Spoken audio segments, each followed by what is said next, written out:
Good afternoon. My colleagues and I remain squarely focused on achieving our dual mandate goals of maximum employment and stable prices for the benefit of the American people. The U.S. economy has been expanding at a solid pace. While job gains have remained low, the unemployment rate has been little changed in recent months. Inflation has moved up and is elevated, in part reflecting the recent increase in global energy prices. Today, the FOMC decided to leave our policy rate unchanged.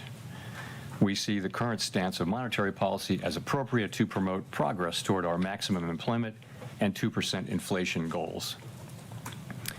Developments in the Middle East are contributing to a high level of uncertainty about the economic outlook, and we will remain attentive to risks to both sides of our dual mandate.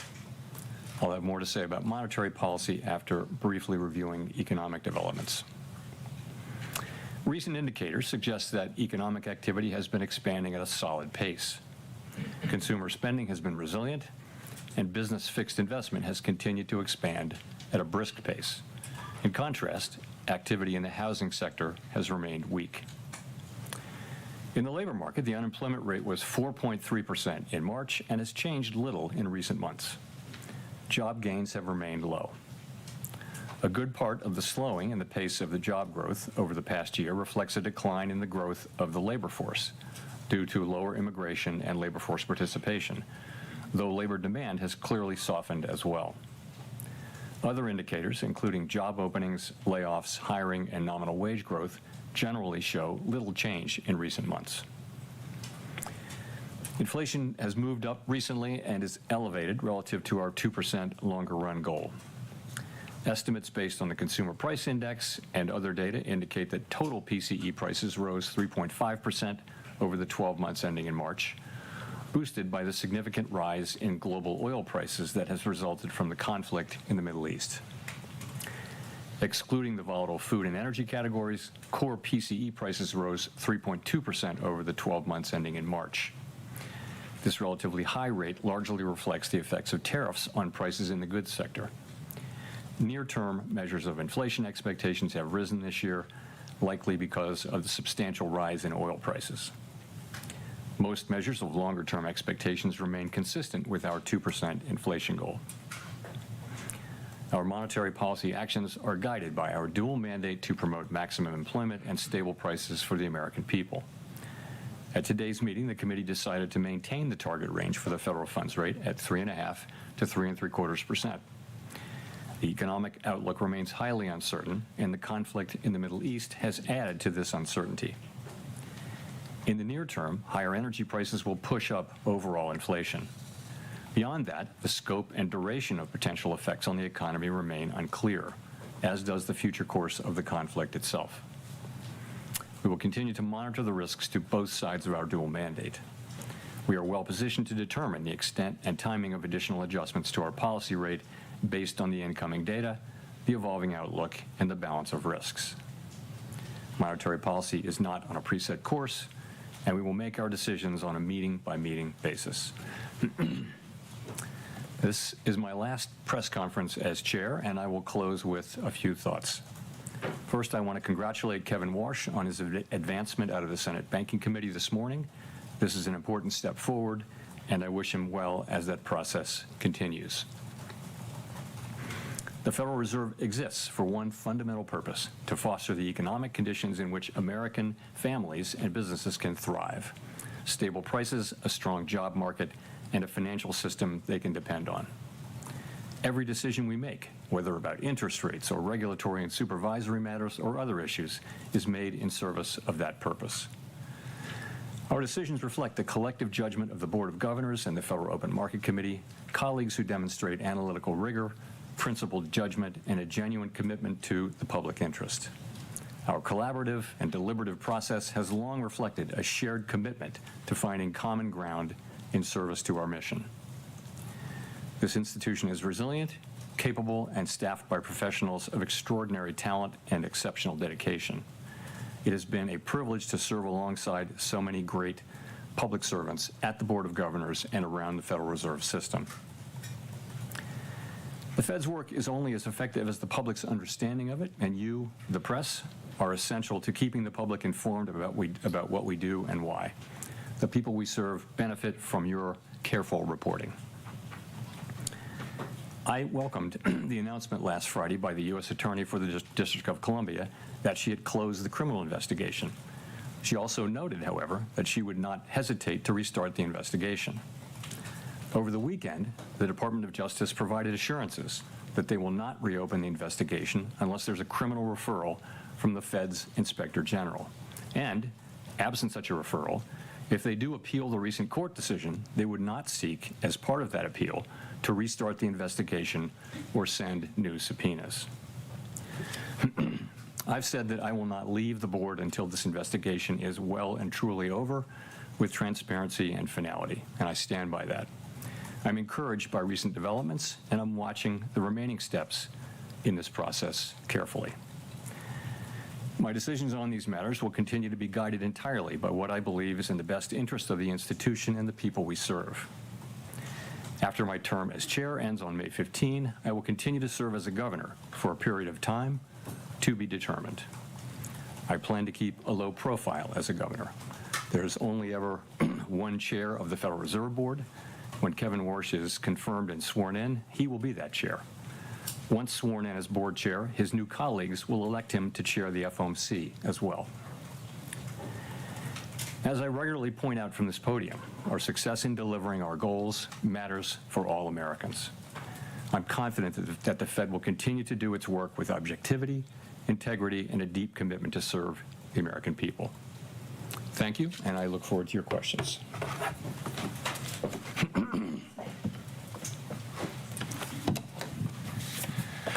Thank you, Mr. Chair. Appreciate the kind words about the press. Often doesn't come from the podium in different places, but appreciate that. Can you talk about what is gone into your decision to remain on the board? What kind of criteria are you weighing, and how long might you stay? Thank you. Sure. So, my concern is really about the series of legal attacks on the Fed, which threaten our ability to conduct monetary policy without considering political factors. And I want to note here, this has nothing whatever to do with verbal criticism by elected officials. I've never suggested that such verbal criticism is a problem, and neither has anyone else here.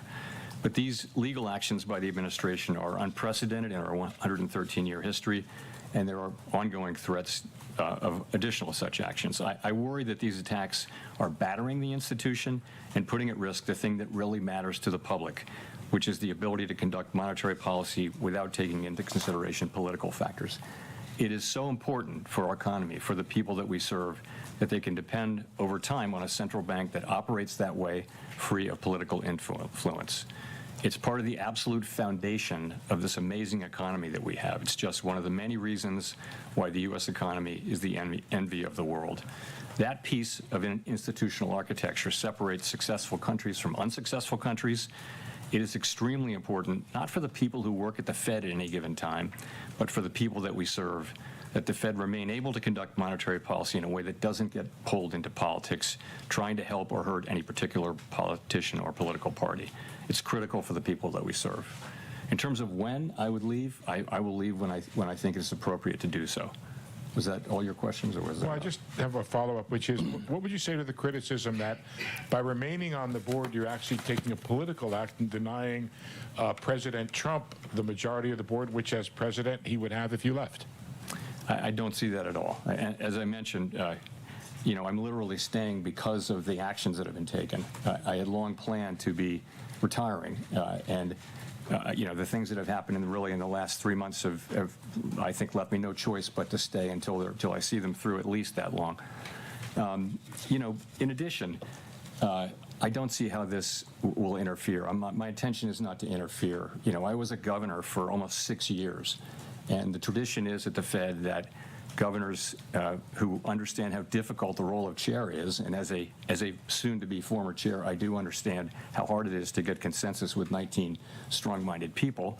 You work with the chair. You try to be heard, but also collaborate with the chair and try to support the chair when you can. When you can't, you can't.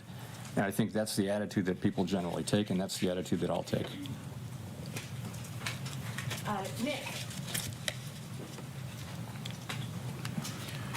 Chair Powell, if I could ask about the inflation outlook. In March, you described the standard practice of looking through energy shocks as conditional on inflation expectations staying anchored. Since that meeting, there has been very little progress reopening key energy trade corridors. Can you help us understand how the inflation outlook has changed in the intermeeting period, beginning with the prospects for tariff pass-through resolving on the timeline that you had outlined in March, before getting to the energy shock that is now on top? So, I would look at it this way.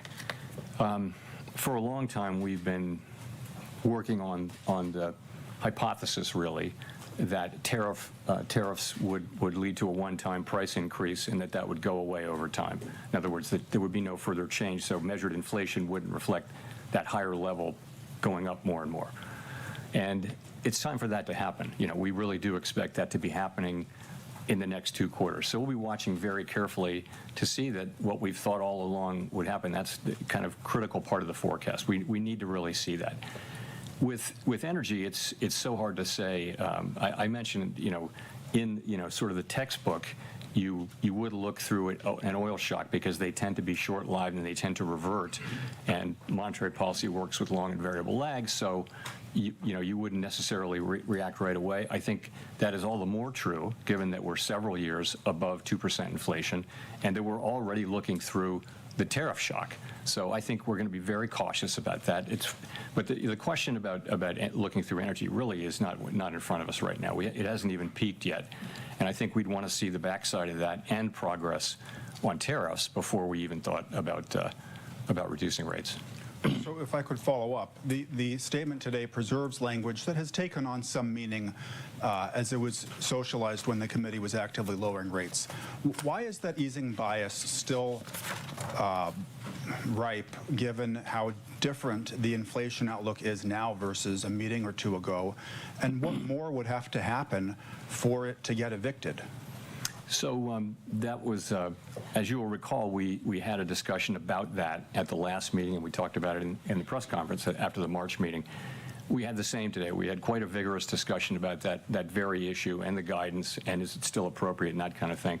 And I would say that the number of people on the committee who either could support that language changing to a more neutral stance so that a hike is as likely as a cut, that number has increased over the intermeeting period, and it's easy to see why. I mean, it's a good question, right? You see, inflation has moved up over the interim a bit. Core inflation's 3.2 now, moving, albeit just a little bit, in the wrong direction. And we know that there will be, that there's headline inflation coming out of the Gulf, and we don't know how much that will be. We're going to need to see. So it makes all the sense in the world that people would look at that and we'd have a vigorous discussion about that. You saw that 3 people dissented over the language. I think all of those people agreed with the rate decision. So the majority of the committee did not want to do that, and I didn't think we needed to do it at this meeting. It really was just a question of why do we need to do that now? We have so much to learn. There's so much uncertainty about the path ahead. There doesn't need to be any rush to make that decision now, because what happens in the next 30, 60 days, even by the next meeting, could really change the picture around that language. So, it's a much closer thing on the committee than it was in March, and that makes all the sense in the world, it seems to me. Claire. So Claire Jones, Financial Times.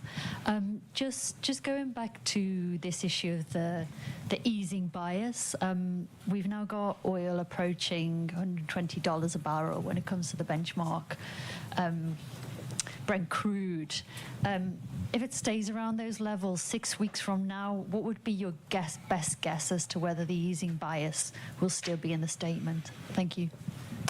I wouldn't want to guess. Well, first of all, we're going to have new leadership in all likelihood by then, and new leadership's going to have a very important role to play in that. So I won't be standing here at this podium to answer your question. So I don't know. As I mentioned, that's all I can really say is that we had a great discussion about that today. It's gotten to be a better question in the interim period.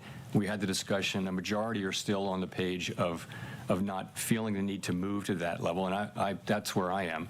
I get it, though. At a certain point, you would move, and that conceivably could come as soon as the next meeting. Thank you. Just to follow on, the new leadership also seem rather lukewarm on press conferences and on the dot plots.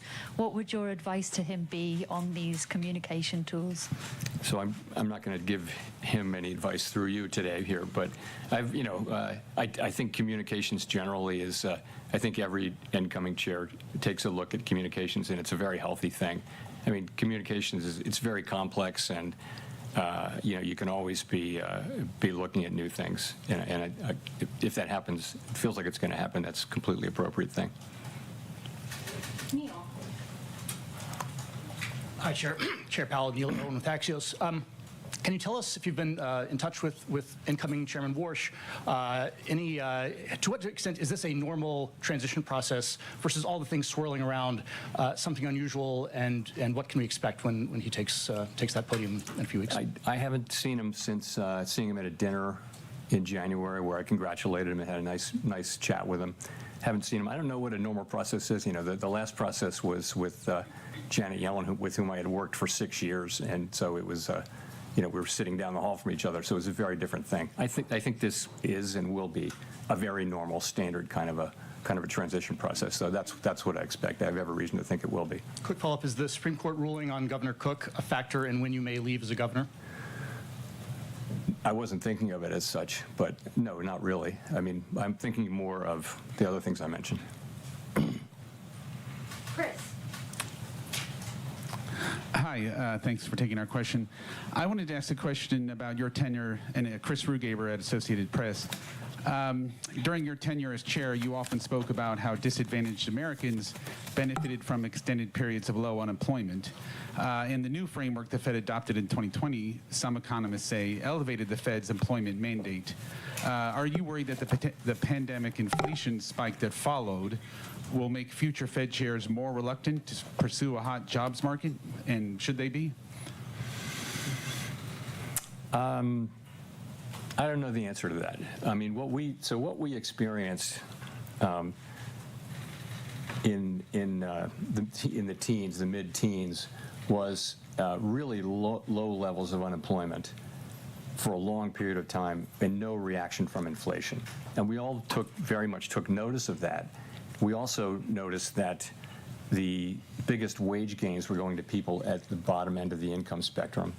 And we had many reports of, it felt like a fairly stable equilibrium, and a lot of benefits were flowing to people at the bottom end of the income spectrum, including companies were, setting up in people who were confined and like training them before they got out, and it was a very healthy sort of set of societal dynamics.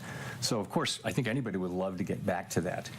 I don't think that anything that happened to create the global pandemic inflation was in any way related to overweighting the employment market. I mean, it was a global shock that happened essentially very similarly all over the world that had to do with closing, reopening, stimulus, and all that. And I mean, you could look at a graph of 10 big economies on the page and not know which was the U.S. and which was Germany, France, and things like that. So I don't think that insight was in any way responsible for the high inflation that we experienced. So, I mean, I think it's always been a balance. You've got to be strong on both of our dual mandates. And we for example, now we don't feel that the labor market is at all a source of inflation, so we don't need to be worrying about that. It's been a long time since we have had to worry about that. Well, actually, during the pandemic recovery, the labor market was super overheated and tight, and that's when we had to worry about it, but not now. And just on the other issue, do you need more assurance from the Justice Department before stepping down? Is that what you're waiting for, or what else? I'm waiting, for the investigation to be well and truly over with finality and transparency, and I'm waiting for that, and I will leave when I think it's appropriate to do so. Michael McKee. Michael McKee from Bloomberg Television and Radio. I'd like to ask you if you could explain a little more or characterize a little more the discussion about the two-sided view and interest rates, because there were some members of the Open Market Committee who've been suggesting that we may need to raise interest rates even absent the war because inflation was not coming down fast enough. Is there any sense that interest rates might have to go up, or was this just a setup to sort of warn people that you're worried about the war impacts? So nobody, the three dissenters and others who could have supported that, and others who were, who were voters and non-voters who preferred it, they all supported the rate decision, right? So people are not saying we need to hike now. It's more a question of, don't we kind of feel that we should be neutral? And what are markets doing? People argue that this is consistent with markets are doing. And again, it's a very fair question, but these changes, it's a form of forward guidance, and you don't want to make them in a way that will be sustained and continue to make sense, and not something you need to take back, fairly quickly. So I think we just, a group of us, including me, didn't feel like we needed to be in a hurry on that markets are not confused about our reaction function. We don't have a problem to solve on that. But the other side of the argument is a good argument, too, as I mentioned. It's a perfectly good argument to be having, good discussion to be having. So, and it came out the way it came out.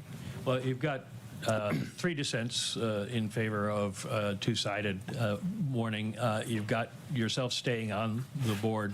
You've got the criticism that does come from elected officials, and you've got a lot of critics who have faulted the Fed for being too slow 2021 with inflation.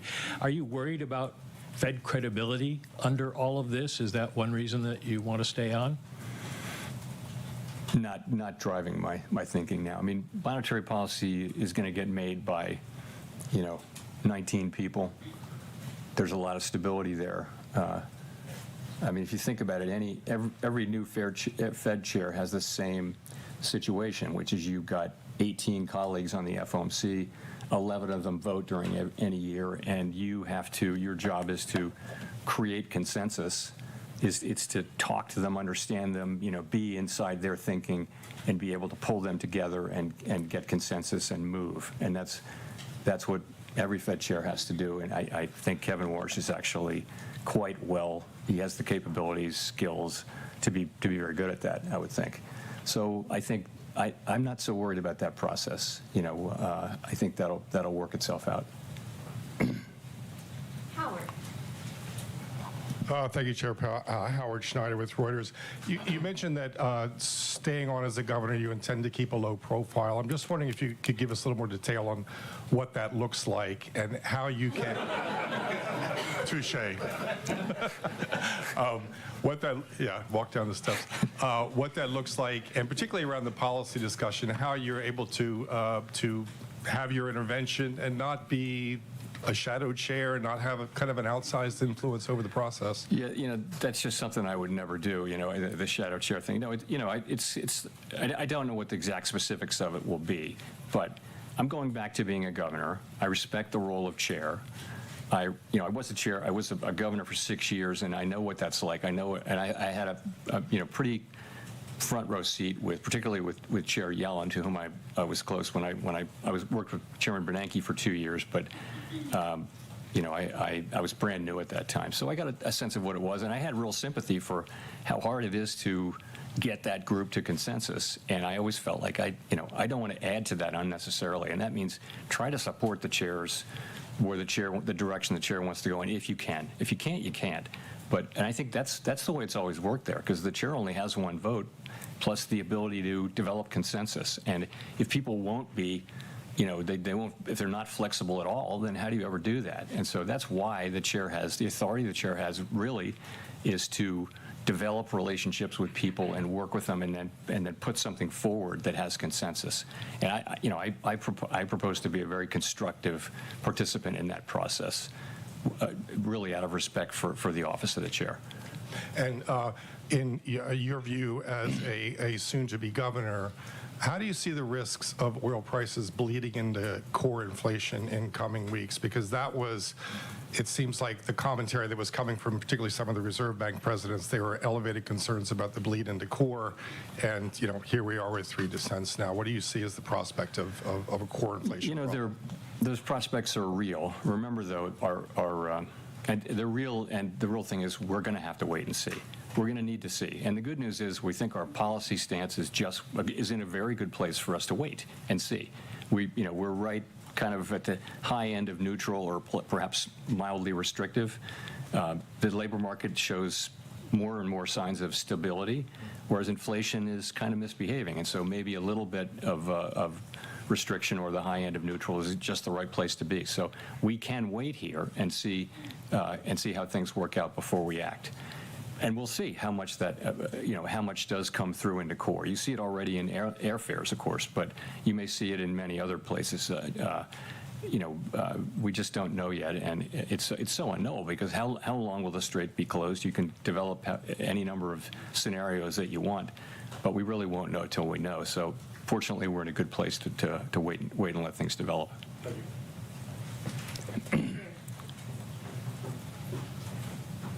Thanks, Mr. Chairman.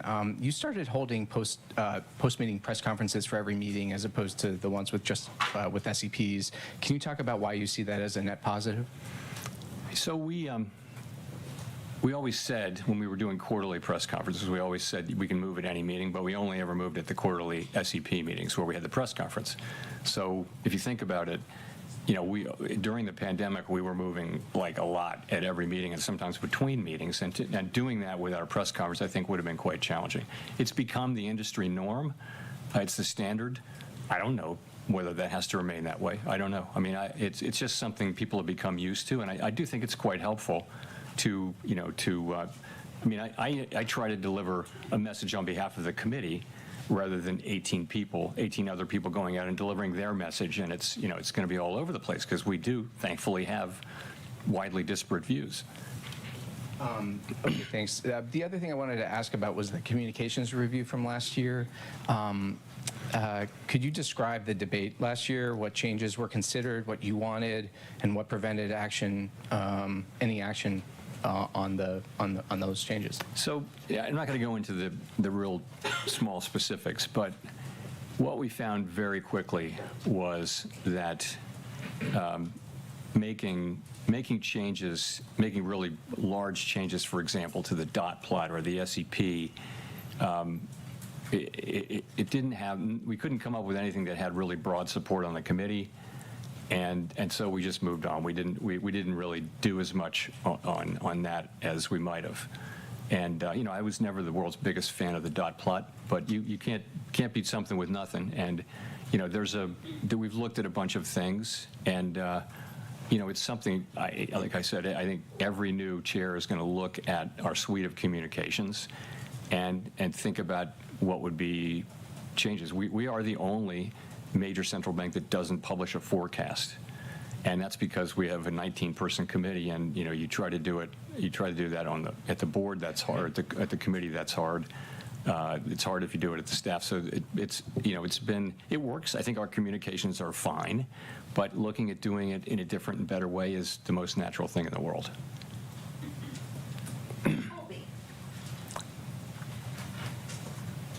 Thank you. Colby Smith with the New York Times. If I could follow up on Mike's question about hikes, are we right to assume that the hawkish outcome for the Fed is still one in which the committee just extends the pause in rate cuts? And to what extent is there a growing sense within the committee that monetary policy really isn't just restrictive at all right now? The economy is holding up relatively well despite this major energy shock. The unemployment rate has ticked lower. Inflation was moving sideways even before the war and is now moving higher. So where is the committee at on that debate? Where we're at is we think our policy rate is in a good place. If we need to hike, we will certainly signal that, and we will certainly do it. And if we need to cut, then, or if it's appropriate to cut, then we'll signal the opposite. I think because we feel like we're in a good place to move in either direction. Nobody's calling for a hike right now. So it really is going to depend on how things evolve, and that's really where it is. As I mentioned, much closer question this cycle on changing the guidance, but ultimately we didn't. And as it relates to the war, at what point do you think the risk to growth will be larger than the risk to inflation as this conflict drags on? You just have to find that out empirically. Given our the fact that we're a big exporter of energy and that our economy is far less energy intensive, oil intensive than it was during the 70s, the effects on the United States are really substantially less than those of Western Europe or Asia, who are feeling much greater effects from these things. The effects we're feeling in the current situation currently, and in sort of what's priced in, which is a relatively quick outcome. If this goes on for much longer and prices go much higher, then we'll feel that much more. And of course, I'm talking about aggregate inflation numbers. We're very well aware that people are experiencing higher gas prices all over the country now, and that hurts. Those hikes may continue to happen.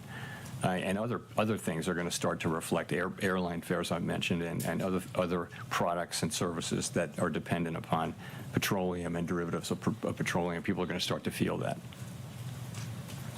Edward. Thank you, Chair Powell. Edward Lawrence with Fox Business. So I guess I'll just ask you directly on this. The markets don't see a rate cut at all this year, is what they're predicting. Do you think that we are at the neutral rate? Why or why not? The neutral rate is we cannot know it with certainty. I think pretty close to the neutral rate. Yeah, I always had it between 3% and 4%. We're a little north of 3.5%. So that's well in the range of what I would consider a reasonable, but at the higher end of the range of what I would consider reasonable neutral rate. I think the labor market is still probably cooling off just a little bit, and I don't think there's much of a case for any case really for policy looking meaningfully restrictive, maybe mildly restrictive or neutral, I would say. And I want to follow up on some of the other questions about your future a little bit. The first time we've seen 4 dissents now since October of 1992, are you handing off a divided Fed? The thing to remember is we have always had vigorous debates, and they're excellent debates. I have to say they've been really good, and we're in an unusually difficult situation. So we've really had 4 supply shocks. You can say more than 4, but at a minimum, we had the pandemic, we had the invasion of Ukraine, we had tariffs, and now we have Iran and the oil, the oil spike. So every supply shock has the capability of driving inflation up and unemployment up. And what do? It's central bank has a really hard time knowing what to do. So the right thing to do is to try to balance the achievement of those 2 goals, and that's what our framework calls for us to do. But these are really tough, difficult judgments. You've got to have a forecast for each variable. You've got to think how long it's going to take to get back to target. You got to think how restrictive or not is policy. So it's only natural that you have a range of views on the committee. People are going to see it different ways. They're going to have different risk tolerances and that kind of thing. I mean, if everybody agreed, that would be surprising. And I think it's partly a function of the extraordinarily challenging set of supply shocks that we've been dealing with now for 5-6 years.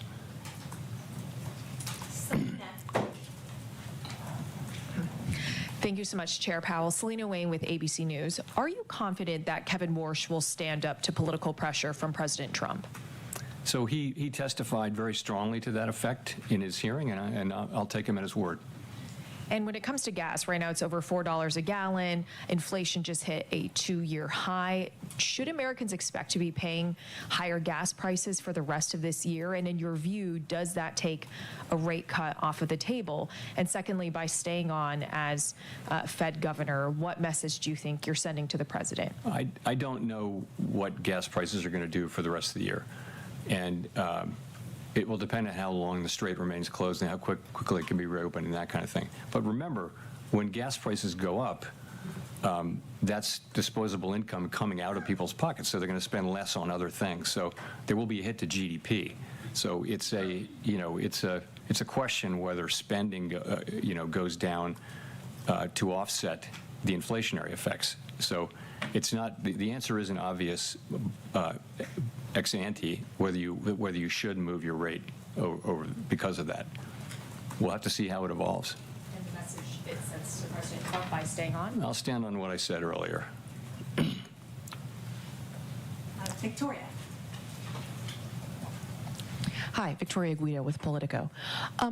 During your tenure, Fed independence has come under pressure in a lot of different ways. And I was just wondering, practically speaking, where do you see Fed independence as coming from? Is it the law? Is it political support from Congress? Is it the actions of the Fed? What sustains Fed independence? Well, it's to a significant extent, it is the law. And, we've had to go to court to successfully so far to defend it. But the law does create a setting in which the Fed can and is directed to make monetary policy without consideration of political factors. And so part of it is the law. But it goes beyond that, though. There's a set of customs. There's a boundary line between the Fed and the administration, between the Fed and the Treasury Department.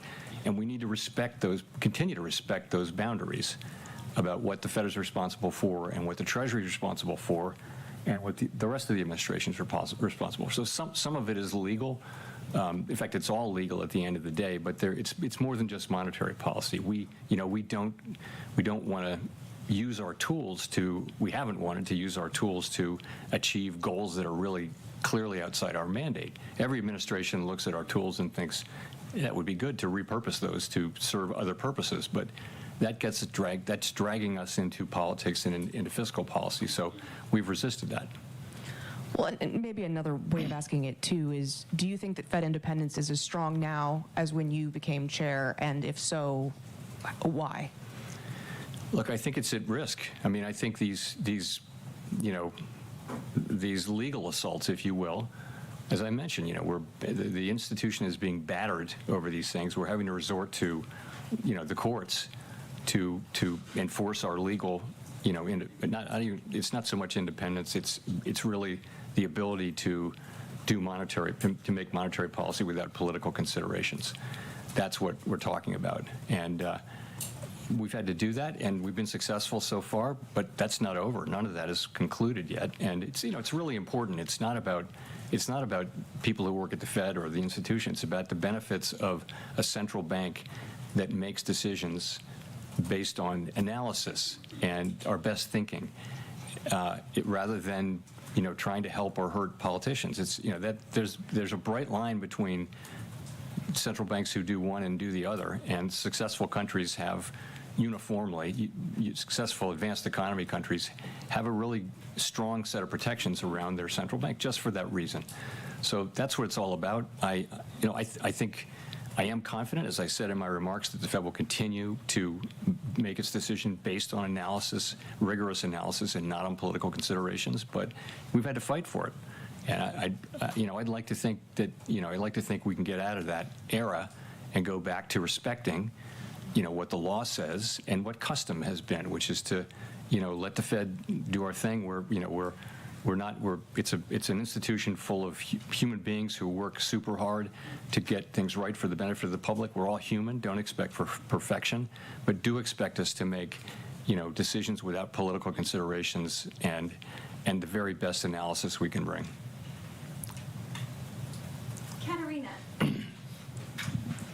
Katerina Saraiva, Bloomberg News. How would you characterize what you've heard from your colleagues on your decision to stay? Do you have their support? And then have you heard concern from your colleagues about continued legal attacks from the executive branch? Is this something that others have, talked to you about? So I think that I don't want to report on what my colleagues think. They can speak for themselves. But there are widespread concerns that these things may continue. That's all I'll say. And and that would be a problem. And so. And then I just also wanted to ask about Governor Waller's speech on the reserve banks. Do you have any thoughts on centralizing some of those functions in the way he described? And then are you concerned that something like that could potentially be a slippery slope to, to consolidate reserve bank functions even more in such a way where the central bank ultimately loses some of that important regional information? So we try to be good stewards of the public's money and efficient, and Chris Waller is particularly passionate about that. Of course, so are the reserve, so are the presidents, and it's a question of how do you accomplish it. We of course, and Chris said this in his speech, we want 12 strong independent central banks with their own staffs and their own monetary policy views and all that. But there are things that are done in all 12 which could well be done at one much more efficiently and with cost savings. And so there's a back and forth going on that, but everybody's on the same page. The other thing he touched on was the idea of removing reserve bank presidents from office over different views on monetary policy. And I would just agree with him so strongly that would be the beginning of the end of the Fed's ability to make monetary policy independently. If every administration could come in and do that, you're just another cabinet agency at that point. So that's not something that I would support. Chris said the same thing. Christine. Thanks, Chair Powell. Christine Romans, NBC News. I want to ask about legacy. When the history books are written, how do you think your stewardship at the Fed will be remembered for the past 8 years? I'm going to just say that that's for someone else to say. I'll give you a mulligan on that. All right, I'm going to ask you about misbehaving inflation then. You talked about those 4 big shocks, supply shocks over the past 5 years, and inflation still misbehaving. What's your message to American families who feel like inflation has not been under control for them really since the COVID reopening? We're committed to bring inflation back down to 2% and sustainably. That's our goal, and we'll stick at it until that happens. We keep getting these events keep happening, which keep driving up costs, and the best thing we can do is to use our tools to guide inflation back down to 2%. I think trying to get there really quickly could be very costly in terms of job loss and things like that, but we try to get there over time in a way that does the least damage possible, and our commitment to that is never-ending and unshakable. How would you describe the economy outside of the misbehaving inflation? I mean, it's still awfully resilient given all of the blows. I don't know that you can be awfully resilient. So it's actually quite resilient, I would say, because it's a positive thing. If I can have that amendment, yeah, growth is really solid across our economy. Some of that is that consumer spending is hanging in pretty well. The most recent data are good. And some of it is just the apparently insatiable demand for data centers all over the United States. So a lot of business investment going into building data centers, and every reason to think that continues. So you've got an economy that's growing at 2% or better. PDFP, which is private domestic final purchases, which is really a better signal of a momentum in the economy, is actually higher than that. So that's a positive thing. If you look at the unemployment rate, it's 4.3%. So that's a low rate. That's pretty close to mainstream estimates of the natural rate. We've been there for a long time. So it doesn't feel like a good labor market to some who don't have jobs, because quits are really low, hires are really low, and there's effectively no new net job creation. So that's in a sense, the labor market is in balance. But it's an unusual and uncomfortable kind of a balance where people who don't have jobs will have a hard time breaking in unless somebody quits their job. So that's pretty good. Inflation is the thing we need to work on, and it's partly tariffs, which we think that inflation should subside over the course of this year, because it's kind of a one-time increase. It shouldn't be repeated, and that should start happening pretty soon. The energy inflation that we're getting should go through fairly quickly. And we'll just have to see how that works out. In the meantime, we think our policy stance is in a good place for us to hold and wait developments. Jennifer.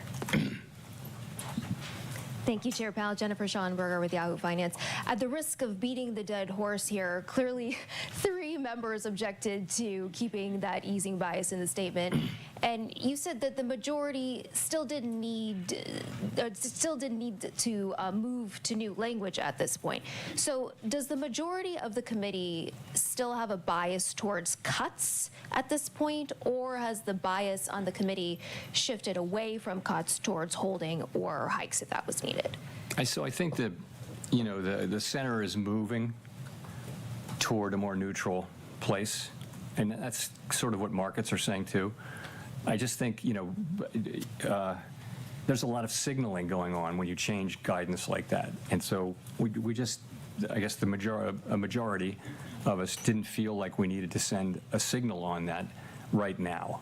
But maybe it'll come to that. And the reason is because, we're kind of waiting to see what happens with events in the Middle East and what are the implications of those events for the U.S. economy. So there's a group who feels like we don't need to be in a hurry to do that. We get it. And of course, we will move to a hiking bias if we want to hike, and we'll move to a neutral bias before that. But there was a difference over whether to do it at this meeting, at a meeting at which all but one of us agreed that the rate decision was correct, which was not to move. And you just said moments ago that you believe Fed independence is at risk. Is it safe to say that you want to stay on as a governor to serve as a check and balance on that? I want to stay until I will stay until I feel it's appropriate for me to leave. And yes, that is really what is driving this. I'm not looking to be, a high-profile dissident or anything like that. I'm more looking at the other aspects of this and wanting to see that things have calmed down and we're returning to a traditional model of working with the people that you have and bringing them to consensus and respecting that consensus. That's what I'm hoping to see. Matt Egan. Thanks, Chair Powell. Matt Egan with CNN. You've made many tough decisions in your time at the Fed, and as your time as chair comes to a close and you think about your tenure and perhaps your legacy, are there any decisions that stand out as ones that you're particularly proud of? And are there any that, with the benefit of hindsight, you would take a mulligan on?